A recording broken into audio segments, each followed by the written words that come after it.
Alright, what is up, guys? Welcome back to another video. Today we're going to be talking about how Sean O'Malley confirmed he will be boxing Ryan Garcia. And now this is huge news coming out of the UFC. This is something that really haven't done too much of since, Floyd Mayweather fought Conor McGregor, which made too much sense, and that's why they did it. And obviously, Conor McGregor kind of got, folded in that fight, or that boxing match, but now we have Sean O'Malley deciding he's going to say, hey, after I KO Merab, I'm boxing Ryan. And now this is him kind of confirming it, and a lot of people, aren't going to really believe him on this, obviously, for a good reason.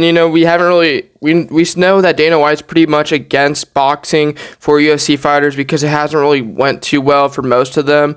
And when you look at guys around, the UFC who could box, Sean O'Malley is the only guy who really has any real pull when it comes to boxing with Dana White. Dana White really does think Sean O'Malley has potential to be the next Conor McGregor and next superstar. And I think, there's a lot to like there. I know Ilia Topuria is also really big, for his weight class and being a similar weight class to Sean O'Malley in the UFC. And those are the two big top dogs right there.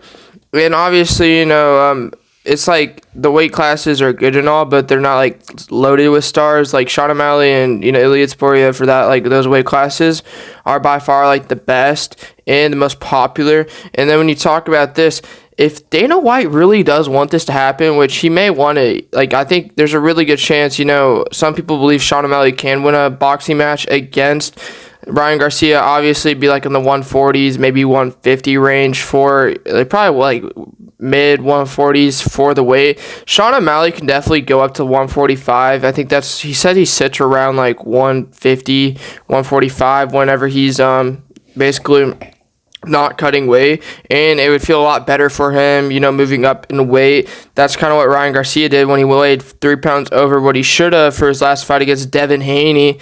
And this is a really big opportunity for, obviously, the UFC and Sean O'Malley to build their brand. If they do this, then they could have, this be the main event in the UFC. Obviously, they could do the PF, that's something else I need to talk about in a future video, different fight I want to talk about. But for Sean O'Malley, if he does this, it will make a lot of sense for the UFC to, get a lot of boxing viewership into the UFC. This would be the main event for the co-main events, and then third, fourth, fifth fight on the main card. What you could do is, since this will be definitely a number fight, or maybe a fight night, you never know. But what they could definitely do is put a guy like Justin Gaethje on there, or whoever has the BMF at that point. This would probably be sometime next year. And I think you put the best strikers on that fight card, make the fights as exciting as possible to boxing viewership, because boxing viewers are going to go ahead and buy this pay-per-view like crazy. Ryan Garcia is going to hype up the fight. Sean O'Malley is going to have a lot of people backing him, a lot of big fans. He's already one of the most marketable fighters in the UFC.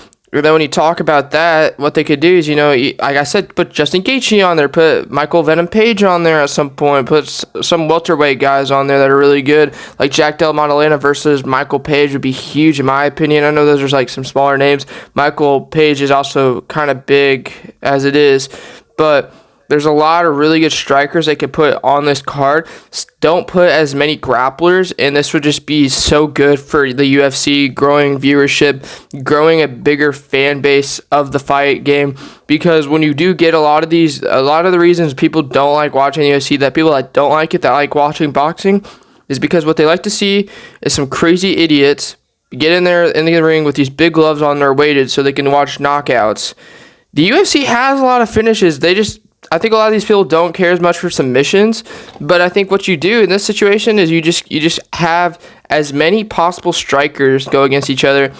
I know some people would not like that are mostly UFC fans, but in this situation, you're really just trying to get the boxing guys to watch the sport. That's the biggest thing, and I think that would be incredible for the UFC, and really just show a lot of these boxing fanatics that the UFC is honestly a better product at the end of the day. It's better fighters, better personalities, better, matchups, and you don't have, the best of the best guys running from the best of the best guys, which is something that happens all the time in boxing. There's too many weight classes. In the UFC, there's only so many weight classes. There's heavyweight, light heavyweight, There's welterweight, there's middleweight, lightweight, featherweight, bantamweight, and that's like it. I'm pretty sure like that's all you have to work with. And then for that's just that's basically all you have to work with. In boxing, it goes like there's a new weight class like every like 5-ish pounds or whatever it is, something stupid like that. And there's just too many, and that's why like you don't have the best of the best fighting. But for the UFC, you have the best of the best fighting all the time, and this would just be an amazing thing for them to do.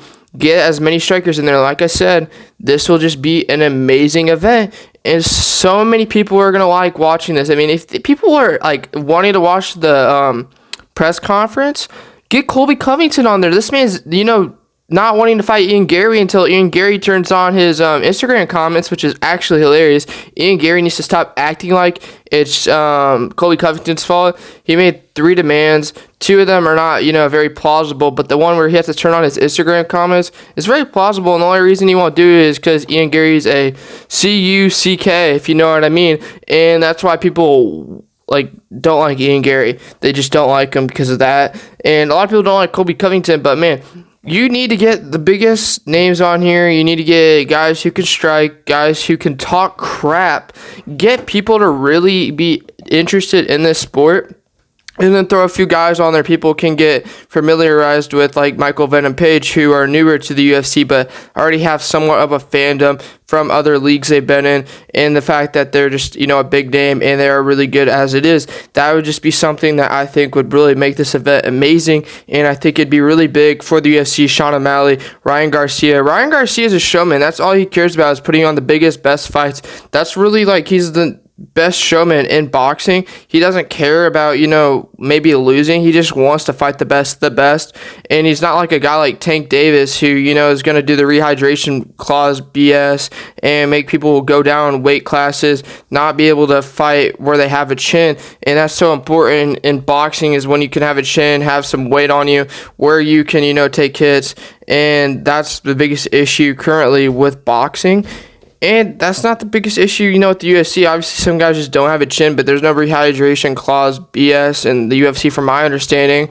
And a lot of it's, you make the weight, and then you can put on like 30 pounds before the fight. I mean, that's kind of what Alex Pereira did against Jamal Hill, and that's why he just walks around like so heavy and stuff. But yeah, it's gonna really do it for the video. Make sure to like, subscribe, follow, and comment what you think of this potential matchup. Is basically confirmed now by Sean O'Malley, and I'll catch you in the next one. Peace.